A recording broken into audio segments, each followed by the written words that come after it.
Hello and welcome to my channel. This is Pritesh Jadhav and today we shall be dealing with syncope, that is a transient loss of consciousness. So let's get started.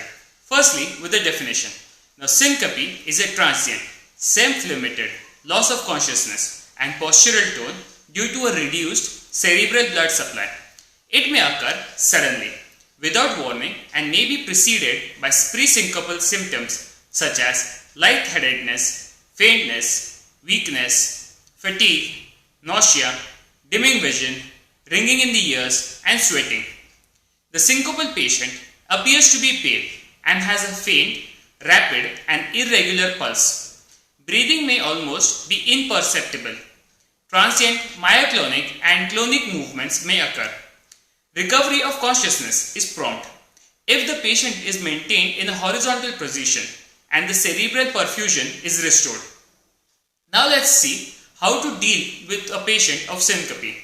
The cause may be apparent only at the time of the event, leaving a few, if any, clues when the patient is seen by the physician. Other disorders must be distinguished from syncope, which include the seizures, vertebrobasilar ischemia, hypoxemia, hypoglycemia. Firstly, consider the serious underlying etiologies of syncope.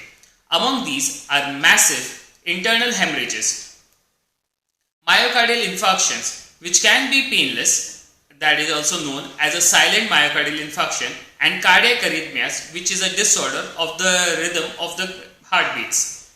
In elderly patients, a sudden faint without the obvious cause can raise a question of a complete heart block or a tachyarrhythmia. A loss of consciousness in a particular situation, such as during venipuncture or micturition, suggests a benign abnormality of the vascular tone of the patient.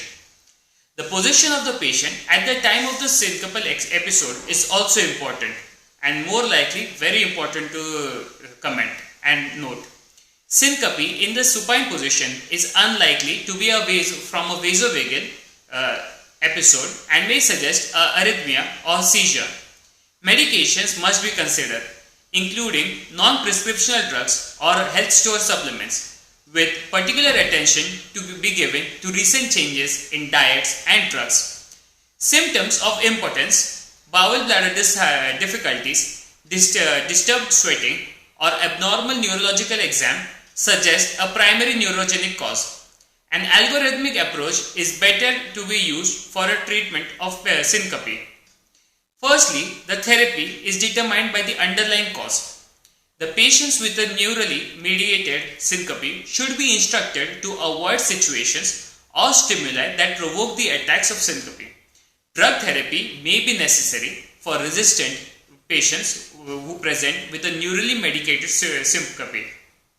Beta-adrenergic agonists, that is beta blockers like metoprolol in doses of 25 to 50 mg twice daily, atenolol in doses of 25 to 50 mg per day, nadolol 10 mg to 20 mg, all at starting doses, are widely used.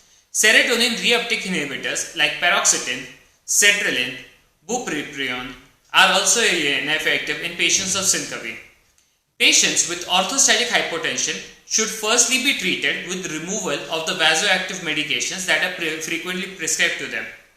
Then there is a consideration for non-pharmacological approach, that is educating the patients regarding the movements from supine to upright position, increasing the fluid and salt in diet, and finally pharmacological methods such as mineralocorticoids, fludrocortisone acetate, vasoconstricting agents such as midodrine and pseudoephedrine is useful.